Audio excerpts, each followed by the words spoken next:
പ്രദീപ് ജോസഫിലേക്കാണ്.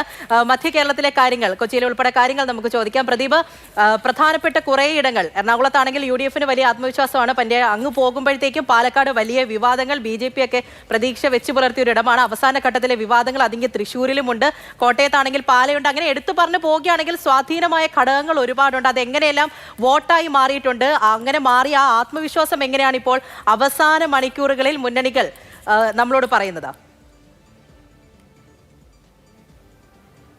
പൂജ, vote എണ്ണി തുടങ്ങാൻ കേവലം 14 മണിക്കൂർ മാത്രം ബാക്കി നിൽക്കെ ആ തെരഞ്ഞെടുപ്പ് ഫലത്തെ വരവേൽക്കാനുള്ള എല്ലാ ഒരുക്കങ്ങളും വിവിധ പാർട്ടികളും മുന്നണികളും ഒക്കെ പൂർത്തിയായി കഴിഞ്ഞു. പ്രതിപക്ഷ നേതാവ് നേരത്തെ പറഞ്ഞനുസരിച്ചാണെങ്കിൽ മലബാറിൽ നിന്ന് വോട്ടെണ്ണി തുടങ്ങിയാൽ എറണാകുളത്ത് എത്തുമ്പോഴേക്ക് UDF-ന് ഭരിക്കാൻ ആവശ്യമായ ഭൂരിപക്ഷം കിട്ടും, ബാക്കി ലഭിക്കുന്നതെല്ലാം ബോണസാണ് എന്നതായിരുന്നു അദ്ദേഹത്തിൻ്റെ വാക്കുകൾ. എന്തായിരുന്നാലും അതിനൊക്കെ കേവലം മണിക്കൂറുകൾ മാത്രം കാത്തിരുന്നാൽ മതി. പൂജ പറഞ്ഞതുപോലെ തന്നെ അങ്ങേയറ്റം സസ്പെൻസ് ഉണർത്തുന്ന മണ്ഡലങ്ങളായ പാലക്കാട്, തൃത്താല, അതുപോലെ തന്നെ തൃശ്ശൂർ, കായംകുളം, പാല, അങ്ങനെ ഒട്ടനവധി മണ്ഡലങ്ങളാണ് മധ്യ കേരളത്തിലുള്ളത്. വളരെ നിസ്സാരമായ വോട്ടുകൾക്ക് ജയപരാജയങ്ങൾ സംഭവിച്ചേക്കാവുന്ന അങ്ങേയറ്റം ഒരു സസ്പെൻസ് ഉള്ള മണ്ഡലങ്ങൾ മധ്യ കേരളത്തിൽ നിരവധിയുണ്ട്. മാത്രമല്ല BJP അങ്ങേയറ്റം പ്രതീക്ഷ പുലർത്തുന്ന ചില മണ്ഡലങ്ങളും മധ്യ കേരളത്തിലുണ്ട്. അതുകൊണ്ടൊക്കെ തന്നെ മധ്യ കേരളത്തെ സംബന്ധിച്ചിടത്തോളം ഈ തെരഞ്ഞെടുപ്പ് ഫലം എന്ന് പറയുന്നത് അങ്ങേയറ്റം ഒരു സസ്പെൻസ് ഉള്ള ഒരു അങ്ങേയറ്റത്തെ ഒരു സസ്പെൻസ് നിറഞ്ഞ ക്ലൈമാക്സ് തന്നെയാണ്. മാത്രമല്ല കേരള കോൺഗ്രസിൻ്റെ കയ്യിൽ നിന്ന് UDF തിരിച്ചെടുത്ത ചില മണ്ഡലങ്ങളുണ്ട്. അവിടുത്തെ ഫലം എന്താവും? ഇതിനോടകം തന്നെ 5ഉം 6ഉം തവണ തുടർച്ചയായി MLA-മാരായിരുന്നവർ അല്ലെങ്കിൽ മന്ത്രിമാരായിരുന്നവർ വീണ്ടും മത്സരിക്കുന്ന മണ്ഡലങ്ങളുണ്ട്. അവിടങ്ങളിൽ ഇത്തവണ തെരഞ്ഞെടുപ്പ് ഫലം മാറിയേക്കാമെന്ന ചില സൂചനകളുണ്ട്. അതൊക്കെ കൊണ്ട് തന്നെ തികച്ചും ഒരു സസ്പെൻസ് അവസാനിക്കാൻ മണിക്കൂറുകൾ മാത്രമേ ബാക്കിയുള്ളൂ. പ്രതീക്ഷകൾക്ക് അല്ലെങ്കിൽ കണക്ക് കൂട്ടലുകൾക്ക് ഇപ്പോഴും ഒരു കുറവുമില്ല. ഇരു പ്രധാന മുന്നണികളും LDF-ഉം UDF-ഉം മാത്രമല്ല BJP-യും തികഞ്ഞ പ്രതീക്ഷയിൽ തന്നെയാണ്.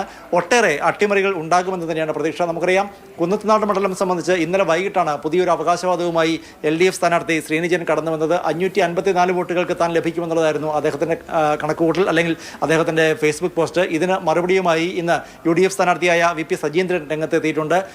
ശ്രീനിജൻ നടത്തിയ ചില വോട്ട് കച്ചവടമാണ് ഇത്തരത്തിൽ അദ്ദേഹത്തെ പറയാൻ പ്രേരിപ്പിക്കുന്നതെന്നായിരുന്നു അദ്ദേഹത്തിൻ്റെ വാക്കുകൾ. ഇങ്ങനെ ഓരോ മണ്ഡലങ്ങളെ സംബന്ധിച്ചും അവസാന നിമിഷത്തിൽ പോലും, അതായത് വോട്ടിംഗ് യന്ത്രങ്ങൾ തുറക്കാൻ കേവലം 10-12 മണിക്കൂറുകൾ ബാക്കി നിൽക്കെ പോലും കണക്കുകൾ പറഞ്ഞുകൊണ്ടുള്ള, ഭൂരിപക്ഷത്തിൻ്റെ കണക്കുകൾ പ്രവചിച്ചുകൊണ്ടുള്ള പ്രസ്താവനകളാണ് വിവിധ മുന്നണികളിൽ നിന്നും പ്രത്യേകിച്ച് സ്ഥാനാർത്ഥികളിൽ നിന്നുമൊക്കെ ഉണ്ടാകുന്നത്. അത്രമാത്രം കണക്ക് കൂട്ടലുകൾ നടത്തി കഴിഞ്ഞു. അത്രമാത്രം ആത്മവിശ്വാസത്തിലാണ് മുന്നണികളും സ്ഥാനാർത്ഥികളും. ഇവിടെ പ്രദീപ്, 2020-യുടെ ഒരു കാര്യം ഒരുപക്ഷെ നമുക്ക് ഒന്ന് സെപ്പറേറ്റ് പറഞ്ഞു പോകാമെന്ന് നോക്കുന്നു. കഴിഞ്ഞ തവണത്തെ പോലെ ഇപ്പോൾ NDA-യോട് ചേർന്ന് നിന്നിട്ടുള്ളതാണ്. കഴിഞ്ഞ തവണ അവർക്ക് കിട്ടിയ ഒരു വോട്ട് എന്ന് പറയുന്നത് അവരുടേതായിട്ട് മാത്രമാണ്. അപ്പോൾ ആ വോട്ടുകളൊക്കെ ഏത് വിധത്തിലായിരിക്കും ഇനി മാറി മറിയുക എന്നുള്ളൊരു വലിയ സസ്പെൻസ് കൂടി ഇപ്പോൾ ഇവിടെയുണ്ട്. പിന്നെ പാലക്കാട് ഉൾപ്പെടെയുള്ള കാര്യങ്ങൾ പറഞ്ഞു. വിവാദങ്ങൾ നിറഞ്ഞു നിൽക്കുന്ന സമയങ്ങൾ ചേരിമാറ്റങ്ങൾ ഉണ്ടാകുന്നു, അവർ തന്നെ സ്ഥാനാർത്ഥികളാണെന്നു. അങ്ങനെ ഏറെക്കുറെ ഈ പറഞ്ഞു നിർത്തിയതിൽ വലിയ സസ്പെൻസുകൾ നിറഞ്ഞു നിൽക്കുന്ന ഒരു ഇടത്ത് എങ്ങനെയായിരിക്കും മാറ്റങ്ങൾ വരിക എന്നുള്ളൊരു കൗതുകം ഒരുപക്ഷെ അവിടെയുള്ള ജനങ്ങൾക്ക് ഉണ്ടാകുമല്ലേ ഇപ്പോൾ?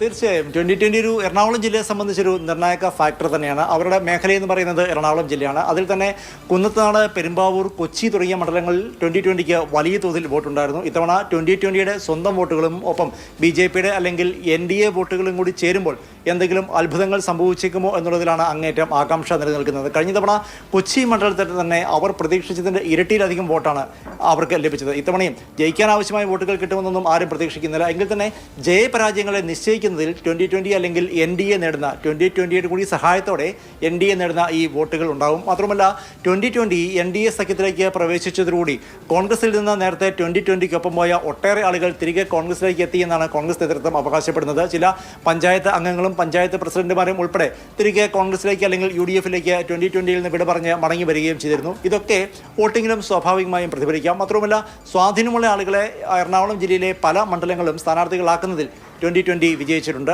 ആകെ എറണാകുളം ജില്ലയിലുള്ള 14 സീറ്റുകളിൽ 9 സീറ്റും 2020-ക്കാണ് NDA നേതൃത്വം നൽകിയത്. ഇതിൽ ചില പ്രതിഷേധങ്ങളുണ്ടായിരുന്നു, ചില വിമർശനങ്ങൾ ഉണ്ടായിരുന്നു. അതായത് BJP നേതാക്കൾക്ക് അല്ലെങ്കിൽ അറിയപ്പെടുന്ന BJP പ്രവർത്തകർക്ക് മത്സരിക്കാൻ ആവശ്യമായ സീറ്റുകൾ പോലും ലഭിച്ചില്ല എന്നുള്ളതായിരുന്നു പരിഭവം. എന്നാൽ ഈ പരിഭവങ്ങളൊക്കെ തെരഞ്ഞെടുപ്പ് തൊട്ടടുത്തപ്പോഴേക്ക് മാറി. എല്ലാവരും ഊർജ്ജസ്വലരായി എണ്ണയിട്ട യന്ത്രം പോലെ പ്രവർത്തിക്കുന്ന കാഴ്ച തന്നെയാണ് കാണാനായത്. അങ്ങനെ NDA-യുടെ, അതായത് BJP-യുടെ വോട്ടുകളും 2020-യുടെ വോട്ടുകളും കൂടി ചേരുമ്പോൾ ഇത്തവണ എന്തെങ്കിലും മാജിക്ക് സംഭവിക്കുമോ എന്നുള്ളതിൽ ഒരു ആകാംക്ഷയുണ്ട്. അങ്ങനെയാണ് അപ്പോൾ മധ്യ കേരളത്തിലെ ആകെയുള്ള കാര്യങ്ങൾ ഇങ്ങനെ പല വിധത്തിലുള്ള മാറ്റങ്ങൾ, ഒരുപാട് മാറ്റങ്ങൾ സംഭവിച്ചിട്ടുണ്ടായിരുന്നു. അതെല്ലാം ഏത് വിധത്തിലാണ് ജനങ്ങൾ സ്വീകരിച്ചത്, വോട്ടായി മാറിയത് തുടങ്ങിയ കാര്യങ്ങളൊക്കെ അറിയാൻ ഇനി വെറും മണിക്കൂറുകൾ മാത്രമാണ്. നാളെയാണ് ഫലം വരാൻ പോകുന്നത്.